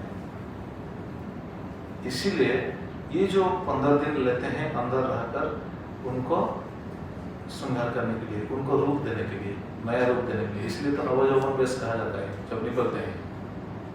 नेत्रोत्सव कहा जाता है, नवयौवन वेश कहा जाता है। नेत्रोत्सव तो नवयौवन के पहला दिन है। तो ये कार्य हो रहा है, लेकिन ये जो बुखार हो गया है जगन्नाथ जी को बुखार हो गया, ये कैसे शुरू हुआ? ये बुखार हाँ है, लेकिन जगन्नाथ जी को बुखार हो नहीं सकता। सिद्धांत ये तत्वतः जगन्नाथ जी को बुखार नहीं हो सकता। क्यों? बुखार उस व्यक्ति को होगा जिस व्यक्ति का शरीर जड़ है, मेटेरियल है। भगवान के शरीर का मेटेरियल नहीं, जड़ नहीं, वो तो चिन्मय है। चिन्मय शरीर को कैसे बुखार हो सकता है? वो तो नहीं हो सकता। तो एक भक्त थे, वो भक्त का नाम है माधव दास। वो कहाँ के भक्त थे? मालूम है कहाँ के? नाम तो नहीं सुने होने चाहिए। माधव दास थे कन्याकुब्ज के भक्त। कन्याकुब्ज मतलब कहाँ से? कनौज। आज नहीं, कनौज आज का नाम तो उनका दूसरा नाम है। कनौज नाम का दूसरा नाम आजकल है कानपुर। यूपी में कानपुर है ना, वही कानपुर। हाँ जी, अभी है। अच्छा ठीक है। तो कानपुर कहने से शायद सभी को पता चल जाएगा उसी स्थान पर। तो वहाँ का भक्त थे, बहुत सुंदर भक्त, बहुत विद्वान थे, बहुत सुशील थे और भक्तिमान भी थे। लेकिन वहाँ एक दिन उनका बहुत तो भक्ति कर रहे थे। कुछ दिन जाने के बाद उनका पत्नी का देहांत हो गया। जब पत्नी का देहांत हो गया, उनका कोई नहीं था, इसलिए वो सोचे ठीक है ये जगत तो बहुत बंधन है, मैं और बंधन में क्यों फंसूं, मैं भक्ति करूंगा। मतलब ये संसार को छोड़ दूंगा, जाकर भगवान की भक्ति बिल्कुल करूंगा। ये सोचते हुए वो कनौज से निकले और आगे श्रीक्षेत्र धाम। उन्होंने सोचा मैं श्रीक्षेत्र में रहकर भक्ति करते हुए अपने प्राण को त्याग दूंगा, बस उधर भक्ति करूंगा। ऐसा सोचते हुए वो कनौज से निकलकर श्रीक्षेत्र आ गए। श्रीक्षेत्र आकर समुद्र के किनारे वो रहने लगे। समुद्र के किनारे रहने लगे और प्रेम से भगवान की भजन करते थे, क्योंकि उनका तो और दूसरा कोई आसक्ति नहीं था। पत्नी तो गुजर गए थे, दूसरा कोई आसक्ति नहीं था, तो भगवान को भक्ति कर रहे थे। हम भी भक्ति कर रहे हैं लेकिन हमारा थोड़ा आसक्ति है, इसीलिए भगवान को भक्ति करते समय भी भगवान को कुछ मांग लेते हैं, प्रभु जी ये दीजिए, वो दीजिए, वो दीजिए, वो दीजिए उनका कोई आसक्ति नहीं था, इसलिए भगवान को निर्मल भक्ति कर रहे थे उस समय। और बिल्कुल ऐसे भजन करते थे जो देखता था वो हैरान हो जाता था, अरे ऐसा भजन, मतलब बैठकर भजन करते रहेंगे, बिल्कुल संसार का सब कुछ भूल जाएंगे। हो सकता है हमारा ऐसा भजन करते करते, भजन मतलब नाम जप करना, नाम जप करते करते करते करते संसार को भूल जाएंगे। हो सकता है हाँ, बहुत उच्च स्थिति हो सकता है। अगर हम वो स्थिति को जाएंगे तो सिर्फ साधु गुरु भगवान की कृपा से ही हम जा पाएंगे। तो उनका स्थिति ऐसा था, प्रेम से भजन कर रहे थे, संसार की बात बिल्कुल वो भूल जाते थे, कोई भी चिंता नहीं था। एक दिन ऐसा भजन कर रहे हैं, 3 दिन बीत गया है, 3 दिन बीत गया, खाना पीना बिल्कुल सब छोड़ दिए थे। मतलब भजन में कितना आवेश था उनका। जगन्नाथ जी को चिंता आ गया, अरे माधव दास वहां भजन कर रहे हैं, जो भगवान की भजन करेगा, जो भगवान की भक्ति करेगा, उनका चिंता भगवान को होगा।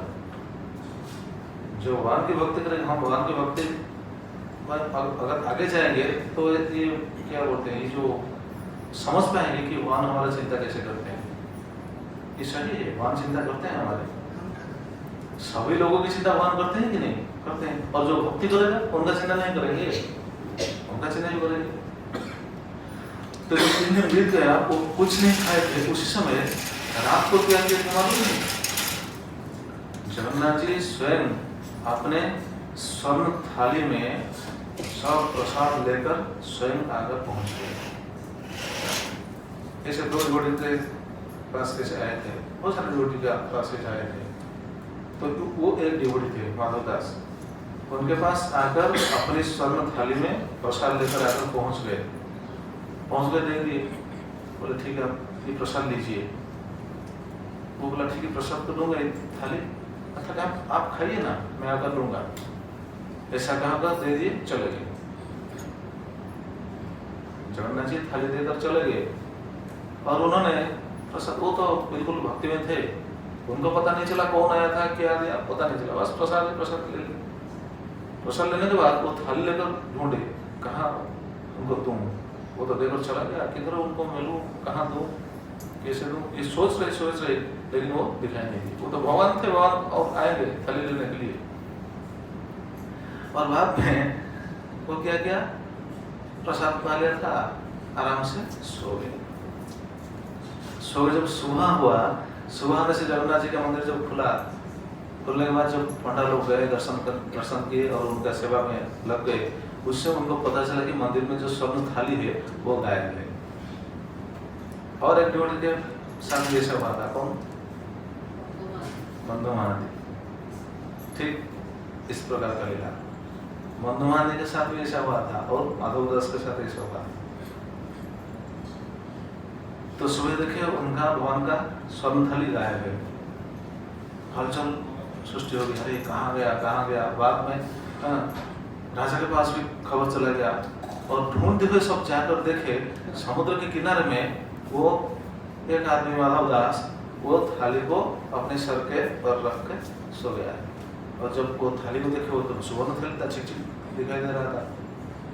वो थाली को उन्होंने लिया और बाद में उनको बहुत पिटाई करके बांध करके ले गए, लेकर राजा के पास पहुंच गए और उनको बंदी की, फिर चले गए। उसी रात भगवान ने स्वप्न में राजा से बताया, तुमको मालूम है तुमने जिसको बंदी किया है वो कौन है, तुम्हारा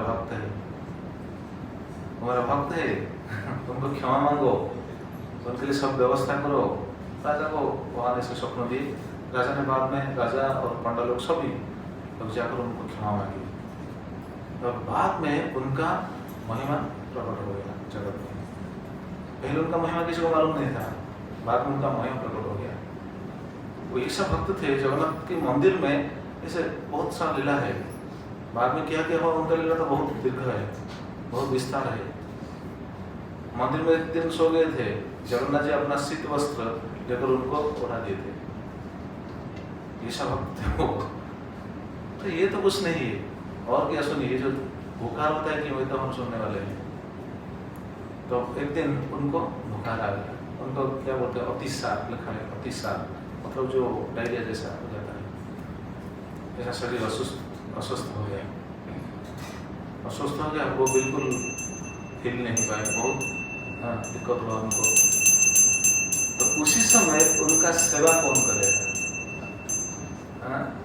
उनके पास तो कोई नहीं, वो तो बिल्कुल घर तो छोड़कर आ गए थे, घर में तो कोई नहीं था। माता जी तो चले गए थे, वो अकेला ही थे इसी क्षेत्र में। उनका सेवा कौन करेगा उस समय? उनका कोई चला फिला थे क्या? कोई तो नहीं थे। तो एक बालक आकर उनका सेवा किया, रोज आकर उनका सेवा किया। ऐसा सेवा जरा सोचिए, जो जिसको डायरिया है उनका सेवा मतलब बिल्कुल वो जो कपड़ा धोना, साफ करना, उनको बैठाना, लेटाना, सब खाना देना, सब सेवा। तो बालक ने सब सेवा किया। जब सेवा किया उनको थोड़ा पता चल गया ये कौन है। क्यों पता चला? कैसे पता चल गया? बता गया उनको पता चल गया कि ये कौन है। कैसे पता चला? अरे जब वो सेवा कर रहे थे, अपने हाथ में जब उनके पैर दबाते थे, भगवान का स्पर्श होने से अलग सिहरण आएगा कि नहीं शरीर में? भगवान का अगर स्पर्श होगा हमको, हमारा शरीर में करंट आएगा कि नहीं? ये भगवान का स्पर्श था, वो भगवान थे, बालक रूप में आकर सेवा करते थे। तो उनको पता चल गया, अरे भगवान आकर सेवा कर रहे हैं। लेकिन पहले वो मना नहीं कर पाए। क्यों? क्योंकि तो निस्तेज जैसा थे, उनका मतलब कहने के लिए क्या शक्ति नहीं था, उठने के लिए शक्ति नहीं था, कुछ भी नहीं था, वो ऐसा हो गए थे। भगवान आकर उनको सेवा कर रहे थे। बाद में जब उनको पता चल गया कि ये भगवान है, जब वो थोड़ा होश में आए, कहने के लायक हो गए, उसी समय उन्होंने पूछा, प्रभु, उन्होंने पहचान लिया, प्रभु आप आकर मुझे सेवा किया, मेरा सेवा आप किया। जगत में तो ये तो बिल्कुल मतलब ये तो उल्टा काम है। उल्टा काम है कि नहीं? हम सभी सेवक है, वो तो सेव्य है।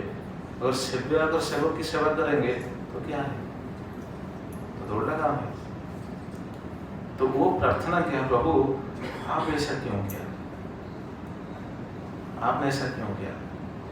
देखिए, वो उनका प्रार्थना बहुत उच्च स्तरीय है।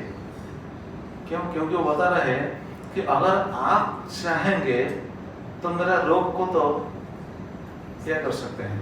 सही कर सकते थे। सेवा क्यों की? उनका प्रश्न कैसा देखिए। आप अगर इच्छा करेंगे तो सब रोग फोक सब तो चला जाता, तो ठीक हो जाता। सेवा क्यों की? उसी से भगवान बोले, नहीं देखो, अहम भक्त पराधीन यह स्वतंत्र साधु विग्रस्त हृदय भक्ति भक्त जनप्रिय।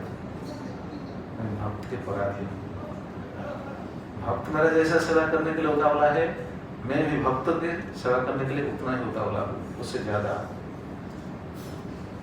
मैं किसका सेवा करूँ? भगवान बोल रहे हैं, मैं किसका सेवा करूँ? सभी तो मेरा सेवा करते हैं, मैं किसका सेवा करूँ? तो मैं भक्तों की सेवा करूँ। ये चांस मैं ढूंढ रहा हूँ, कहाँ मिलेगा मुझे भक्ति की सेवा करने के लिए। इसलिए तो अर्जुन के रथ को रथ के सारथी बने ना, इसलिए तो महाभारत में ऐसा पता चलता है ना, जो राजस्व यज्ञ चल रहा था उससे भगवान क्या कर रहे थे पता है? राजस्व यज्ञ में भगवान क्या करते थे मालूम है? सभी ब्राह्मण साधु संत के पैरों को धोते थे। वैसे भी कहा जाता है, जब सब प्रसाद पाकर चले जाते थे, पत्थर उठाते थे भगवान। भगवान का ये काम है, ये काम भगवान करेंगे तो हम क्या करेंगे? हमारा काम क्या होगा? लेकिन ये काम भी भगवान कर रहे थे। तो भगवान बोल रहे हैं कि मेरे तो सेवा सभी लोग कर रहे हैं, मैं किसका सेवा करूं? मैं ढूंढता हूं, मैं ढूंढ रहा हूं किधर मुझे भक्ति की सेवा करने की चांस मिलेगा। काम की सेवा किया। वो फिर पूछा, प्रभु सेवा तो किया कि आप अगर चाहते, आप अगर इच्छा किया होते तो मेरा तो ये तो दुख था, ये तो रोग तो सब नष्ट हो जाता, सेवा क्यों की? उसी समय भगवान उनकी ये बात तो पकड़ लिया, ठीक है, मेरा भक्त जो चाहता है वही बात होगा। आप चाहते हो ना कि आपका शरीर स्वस्थ हो जाए, आज से आपका शरीर स्वस्थ हो गया, लेकिन आपका जो कलमश था इसको मैं लेता हूं। सोचिए,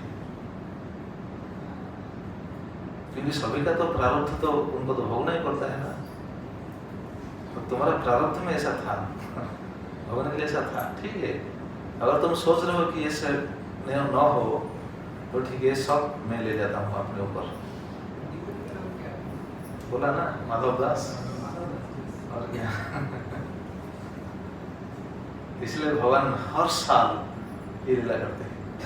हालांकि उनको भूखा नहीं होता, और ये बात सभी भक्तों को भी मालूम नहीं, किसी को भी मालूम नहीं। अगर भगवान को बुखार होता तो ये इस समय तो बताया गया होता ना, बुखार है, ऐसा उनको मेडिसिन दिया गया था, ये हुआ था, वो हुआ था, बताया गया था। यहाँ है क्या? ये तो नहीं है। तो उसके अंदर ऐसा अनवसर लीला हो रहा है, बस अनवसर सेवा हो रहा है, लेकिन जो बुखार हो जाता है ये नहीं है। स्नान करने के बाद अंदर क्या सेवा होता है? बस उनके जो पेंटिंग जो कार्य करते हैं पुजारी लोग, ये सब कार्य चलता है अंदर, उनको नया रूप देने के लिए। लेकिन ये जो बुखार का लीला हो गया ऐसे बोलते हैं, उसी से भगवान को बुखार नहीं हो सकता है। तो भक्तों के लिए इसे लीला करते हैं। प्रथा जुड़ गया है। प्रथा जुड़ गया, बस नाम हो गया, भगवान को जोर हो गया, बुखार हो गया, भगवान को बुखार क्या होगा? ये भगवान की इच्छा है, अपने भक्तों के लिए ये लीला भगवान करते हैं। बोले भक्तवत्सल श्री श्री जगन्नाथ स्वामी की जय। तो जरा सोचिए, अगर हम भक्त बन जाए तो क्या होगा? हम भक्त बनकर भगवान की सेवा लेने की इच्छा प्रकाश करेंगे? कौन कौन करेगा? हाथ उठती। अच्छा, आप भक्त बन सकते हैं, भक्त बनकर भगवान की सेवा लेंगे? नहीं, हम भगवान की सेवा करेंगे। मेरा प्रश्न ये था, हमारा कौन कौन भक्तों का ऐसा इच्छा है कि हम भक्त बनेंगे, भगवान आकर हमारा सेवा करें? ऐसा कौन कौन इच्छा चाहता है?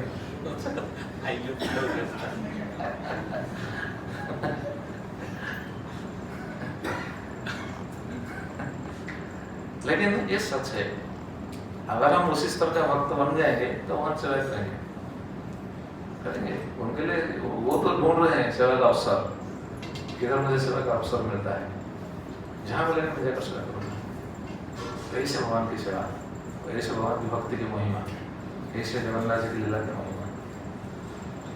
ठीक है, आज कथा यहाँ विश्राम देते हैं। कल और परसों तक, कल तो वहाँ कथा होने वाला है, प्रभु जी आपको बताएंगे।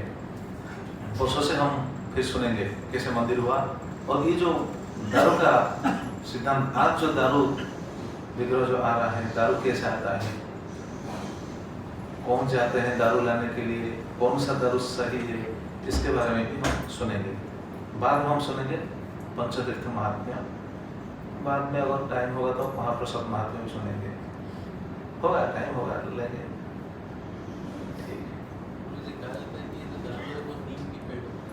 सुनेंगे ना, आएगा।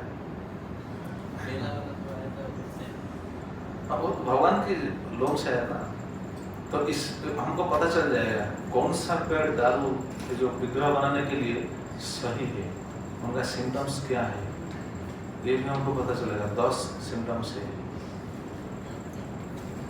आप सुनाइए।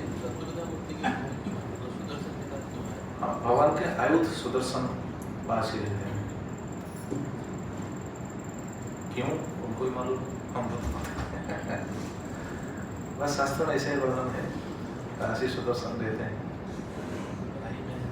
हाँ, वो भी लीला है, सुनेंगे। भाई बहन क्यों रहते हैं, और दूसरी कोई जगह पर तो हमको बस कृष्ण बलराम दिखाई देते हैं, गौर निताई दिखाई देते हैं, लेकिन जगन्नाथ बलदेव के साथ बहन सुभद्रा, ये क्यों है? ठीक है, ये लीला हम सुनेंगे। किसी को मालूम है क्यों है? सुनेंगे क्या है, शास्त्रों का सिद्धांत क्या है। लोगों को तो मालूम नहीं, वो तो क्या बोलते हैं, क्या उठपटांग बात बोलते हैं, आपका दिमाग खराब हो जाएगा। पूरी में भी ऐसा बोलते हैं लोग, पौंडा लोग बोलते हैं, इसको होता है पौंडा लोग बोलते हैं, ब्रह्मा विष्णु महेश्वर, ये भगवान क्या बोलते हैं, सुने कोई? मैं सुना वो ऐसा बोलते हैं कि ब्रह्मा विष्णु महेश्वर है, इन विग्रह को ऐसे बोलते हैं। अरे ऐसा कैसे हो सकता है? तो बहन है ना, सुभद्रा बहन है। इसका मतलब नहीं सभी लोग ऐसा बोलते हैं, लेकिन कहने का तात्पर्य है कि जिनको मालूम नहीं है वो ऐसा बोलते हैं। हमको मालूम होना चाहिए वो क्यों ऐसे प्रकट हुए, ये भी सुनेंगे। श्री श्री जगन्नाथ बलदेव महारानी की, श्री प्रभुपाद जी महाराज की, जय भक्त श्री गुरुदेव की, अनंत कोटि वैष्णव वृंद की, संवेद और भक्त वृंद की। निताय गौर प्रेमानंदे।